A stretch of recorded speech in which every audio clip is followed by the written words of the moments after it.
The Toronto Raptors have been in the rumor mill all year. They're like, oh, they're not good, so they're going to sell players. Then they're saying, oh, if they trade OG Anunoby and Pascal Siakam, that's going to signal a rebuild. Then they're like, well, if they're going to trade OG Anunoby or Pascal Siakam, they want a Donovan Mitchell or Rudy Gobert package for each of them, which is understandable because those two guys are fantastic. And I think Scotty Barnes and all this team, the problem with this team is three-point shooting. They don't have enough shooting. There's floor spacing issues, and it just clogged up. But this is a good team. Nick Nurse is one of the best coaches in the league. I have no doubt that this team will figure it out. This was just a rough year. Otto Porter not coming back from injury. It's been a huge problem when he was supposed to help them out. Second, I think Ken Burch, Thad Young, Chris Boucher, Fred VanVleet, maybe it's time to move on from the older guys. Maybe they've started to lose a step. But let's talk about this.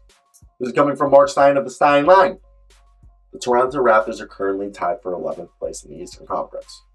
Toronto is 2 games out of the final spot in the play-in tournament. By any measure, they've underachieved this season. Yet, league sources cautious, expecting the Raptors to undergo a major sell-off ahead of the trade deadline on February 9th. The Raptors may make some trades, but they are not likely to blow up their roster. The Raptors are asking for huge hauls for either OG Anunoby or Pascal Siakam. But Toronto has made Gary Trent Jr. available on the trade market. Trent has a player option for $18.8 million this upcoming offseason that he's expected to decline. Now, that does make sense. And as someone who enjoys Gary Trent Jr., I've said this before, I'd rather keep Gary Trent Jr.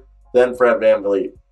What are your guys' thoughts there? I just think he's younger, and he was a 5-star recruit. He went in the second round, and Gary Trent is 23. But I know Fred VanVleet does things that doesn't show up on the stat sheet. That makes him incredibly valuable. So I know it's a juxtaposition that the Raptors are in. That's why I don't know what the right answer is.